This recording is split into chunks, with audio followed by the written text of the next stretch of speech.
In the final decades of the 11th century, the shadow of war loomed over the skies of Western Europe, marking the beginning of one of the most heroic yet controversial chapters in human history: the Crusades. These were not merely military campaigns, but a seismic shift of faith, power, and ambition where Latin Christian believers bore the symbol of the cross upon their shoulders to embark on endless expeditions. Their mission was formidable: to halt the tides of Islamic expansion, reclaim control of the sacred Holy Land in the Eastern Mediterranean, and recover territories belonging to the Christian heritage that had been conquered by infidels. For the brave warriors of that era, the Crusades were not just battlefields of swords and spears, but the sole path to cleanse their sins and seek salvation for their souls.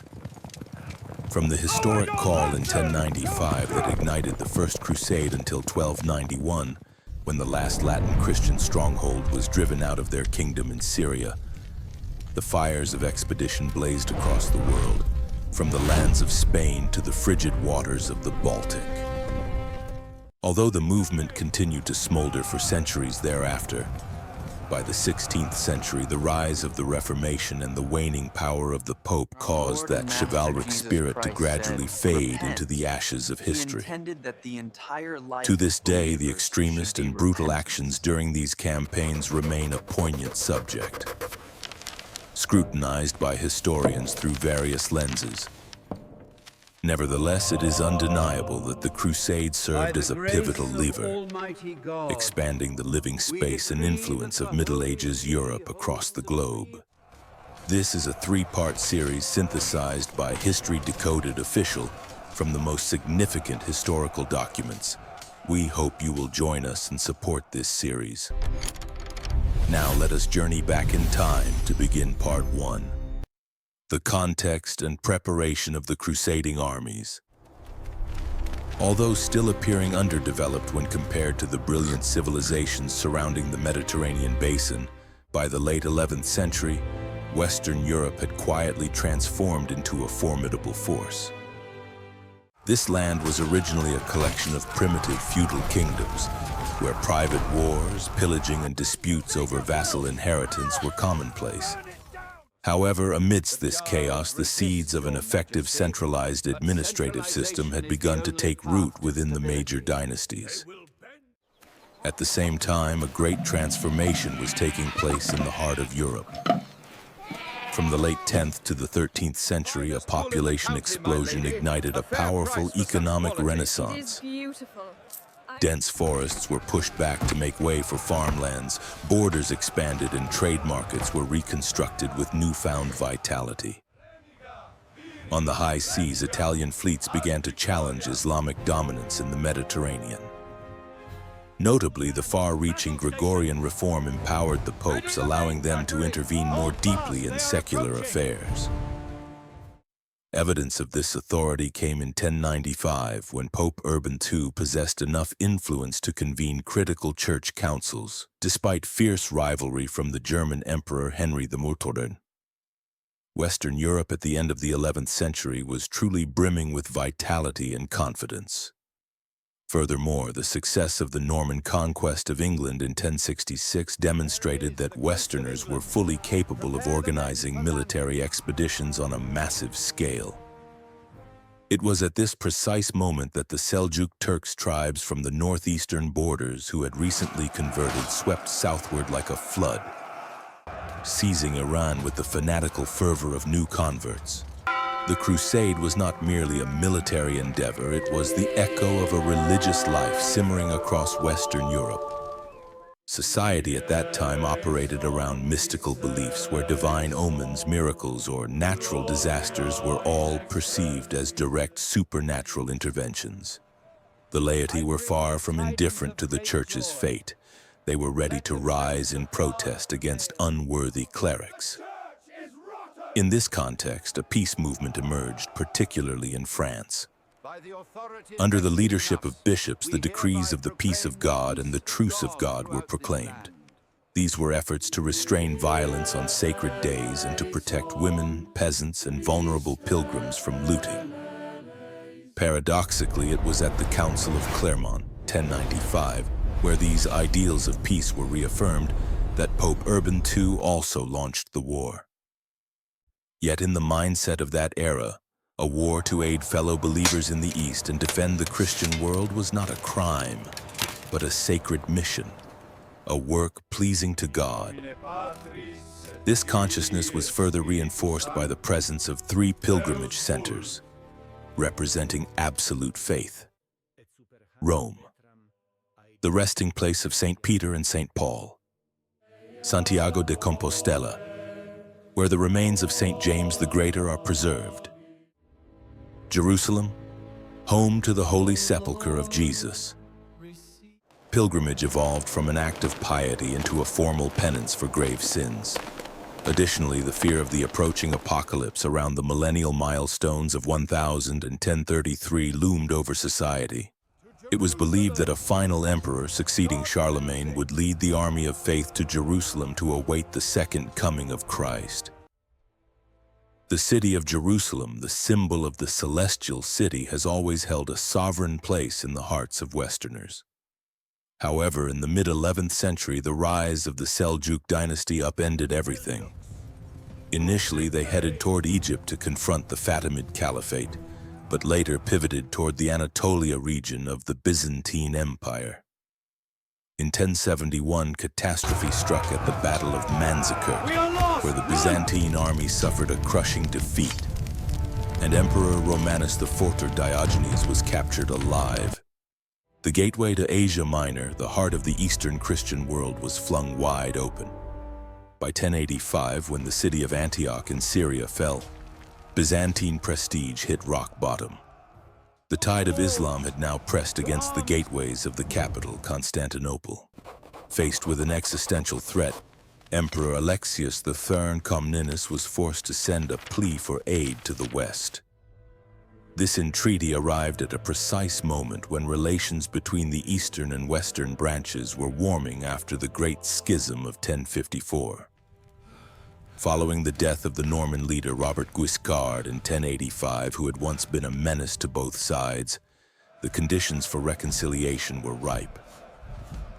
When Alexius III's envoys attended the Council of Piacenza in 1095, they were received by a Pope Urban II who was yearning to restore ecclesiastical unity.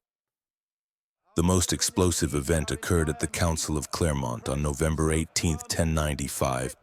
At this massive open-air assembly, amidst the ecclesiastical laws regarding peace, Pope Urban II issued an extraordinary decree, granting an indulgence, plenary remission of sins, to anyone who committed themselves to the expedition to aid the East. Although his exact speech has been lost to time, subsequent accounts confirm its overwhelming emotional power. He described the suffering of the Eastern faithful and the desecration of the holy sites. He called upon the warriors, who were then preoccupied with killing one another, to redirect their aggression toward a noble cause, atoning for their sins through the hardships of a penitential journey. The crowd's reaction was immediate and more violent than anyone could have anticipated. The cry of Deus Vult, God wills it, shook the air. Strips of cloth in the shape of a cross were pinned to clothing as a symbol of their vow. Not only the knighthood, but tens of thousands of peasants, townspeople, and even women and children eagerly prepared to depart, creating a complex populist movement that the Pope had never intended. The Council of Clermont was the confluence of 3 historical currents. The wave of piety centered on Jerusalem, the sanctification of war against infidels into a sacred duty. And finally, the organizational capacity of Western Europe, which had matured enough to sustain such a monumental campaign. Immediately after the echoes of Pope Urban II's oration faded, a massive engine of preparation began to churn, from the castles of Western Europe to the palaces of the East. In the East, Emperor Alexius III Comnenus soon realized he was standing before a double-edged sword. The torrent of warriors pouring in from the West far exceeded any scenario the Byzantine court had imagined. ensuring logistics for tens of thousands, maintaining security, and coordinating these mobile powder kegs became a life-or-death challenge for the Empire's elite. In the West, a feverish atmosphere gripped the lordships. Those who chose to take up the cross were essentially betting their entire estates on a journey to a distant land. They scrambled to sell or mortgage lands and homes to exchange for weapons, war horses, and provisions essentials for a journey whose return remained a mystery. While the regular armies were still assembling, a fervent wave known as the People's Crusade spontaneously set out. Leading this motley crowd of poor knights and peasants was Peter the Hermit, a mesmerizing preacher, and his associate, Walter Sans-Avoir. This enthusiastic but undisciplined army trekked across Europe, sowing chaos in Hungary and Bulgaria before reaching the gates of Constantinople. Although Emperor Alexius received them warmly and advised them to wait for reinforcements, impatience caused the popular army to lose control. On August 6, 1096, they crossed the Bosporus Strait to venture into Turkish lands. While Peter returned to the capital to seek aid, his ragtag army fell into an ambush at Civito and was almost completely wiped out. This first tragedy ended in bloodshed, but it was merely a herald of the greater storms to come. The influence of Peter the Hermit's preaching in Germany continued to fan the flames of fanaticism in other groups, even though most would never reach Jerusalem. An indelible stain on history occurred when the army of Count Emico carried out horrific massacres of Jews along the Rhine in 1096. These massacres, known as pogroms, ignited in Speyer and spread with increasing brutality to Worms, Mainz, and Cologne.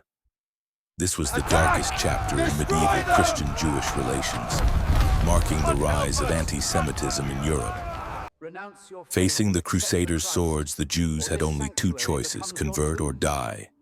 Many chose a dignified death, taking their own lives or even killing their children to avoid falling into the hands of fanatics. This cruelty made even contemporary believers shudder, and many believed the subsequent failure of the People's Army was divine punishment. Ultimately, Emico's forces were crushed in Hungary, forcing him to flee home in disgrace. It was not until August 1096 that the four main armies called by Pope Urban II truly departed. A smaller fifth wing, led by Hugh of Vermandois, brother of King Philip II of France, set out early but met with disaster when their ships were wrecked in the Adriatic Sea shortly after leaving Bari for Dyrrhachium. The first figure to lead the regular forces was Godfrey of Bouillon, Duke of Lower Lorraine. Although he was the only prince from the Holy Roman Empire to participate, he and his courtiers were pure French speakers. Accompanying him were his two brothers, Eustace and Baldwin of Boulogne. Godfrey's army marched overland through Hungary with discipline. With Byzantine support, they entered Constantinople in relative peace on December 23, 1096. The second wing was commanded by Bohemond of Taranto, a seasoned Norman warrior from southern Italy. As the son of Robert Guiscard, Bohemond was a name that struck terror into the Byzantines following old clashes in the Adriatic. Upon arriving at the capital in April 1097, the 40-year-old leader made no secret of his intention to turn the expedition into an opportunity to satisfy his personal ambition for power in the wealthy lands of the East. The most formidable and numerous was the army of Raymond IV, Count of Toulouse. At age 55, this powerful count joined the war as a leader in both age and prestige, hoping to become the supreme commander of the entire campaign. Accompanying him was Adhemar of Le Puy, the bishop entrusted by the Pope as a special legate. Raymond funded an army that included unarmed pilgrims out of his own pocket. The sheer scale of this force caused numerous conflicts in Dalmatia and Byzantine territories. When Raymond arrived in Constantinople on April 21st, his presence began to expose deep rifts between the East and the West. Meanwhile, the fourth wing, led by Robert of Flanders, crossed the sea from Brindisi, joining forces with Robert of Normandy and Stephen of Blois. An interesting detail is that no reigning monarch directly participated in this march. Since the majority of the soldiers spoke French, the Muslims later used the collective name the Franks to refer to the invaders from the west. The gathering of 4,000 knights and 25,000 elite infantry at the gates of Constantinople pushed Emperor Alexius into a dilemma. To protect the empire's interests, he demanded the leaders take a solemn oath to return all captured lands that once belonged to Byzantium and pledge absolute loyalty. The crusade was originally designed not to exceed Rome's old borders. Thus, in theory, all spoils of war belonged to the emperor. In that tense atmosphere, only Bohemond was quick to swear the oath. Other leaders did so with visible reluctance, while Raymond only offered an ambiguous vow. However, destiny would bring Raymond and Alexius together as close allies, turning the Count of Toulouse into the most loyal protector of the empire's interests throughout the crusade. This concludes part 1 of the series on the Great Crusades. Stay tuned for part 2, where the swords of the Franks will truly taste blood in Asia Minor.